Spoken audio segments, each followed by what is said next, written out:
After David killed Goliath, Israel was happy to be free from the terror of the Philistines, but not everyone was pleased.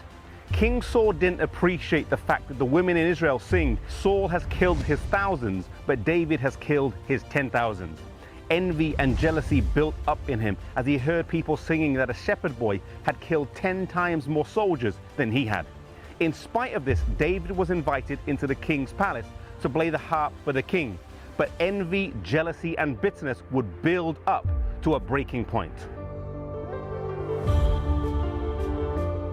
King Saul's son Jonathan and David were very close friends, and on several occasions Jonathan interceded for David and persuaded his father to make peace with him.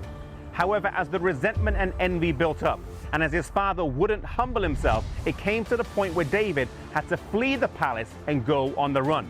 Initially, he went to the town of Nob, and there in the tabernacle he got the sword of Goliath. However, the priest who helped him, Ahimelech, and the whole city would eventually pay the ultimate price as King Saul killed them all in a rage.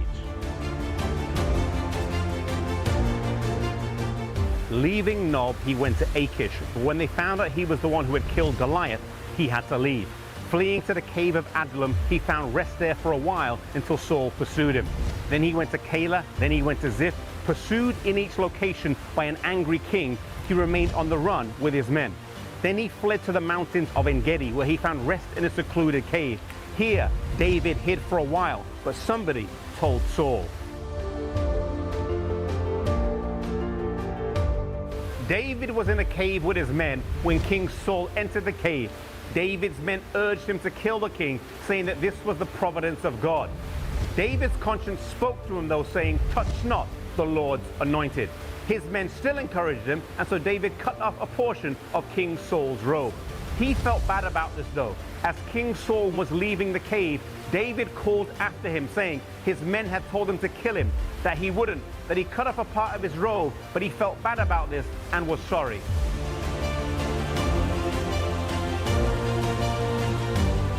Saul's heart was touched, and he realized that he was completely in the power of the man whose life he was trying to take. They made peace here in Ghedi, but based on Saul's past assurances, David had little hope that his change of heart would remain, and so he stayed here in Ghedi, in these mountains, with his faithful men. David was learning through all these experiences, and each one would eventually help him when he rose to take the throne. David made mistakes, but God's hand was over him, preparing him to be king. David would become the most famous king in Israel's history, and it was through his bloodline that Messiah would come. Here in Ghedi, he demonstrated a foresight, respect, and honor not normally shown amongst men of war. It was this respect for the position and person that God had anointed that further set him apart to be a leader and have such great responsibility later on. May we have respect today in our lives for those that God has called to service and not destroy them with our critical actions and words.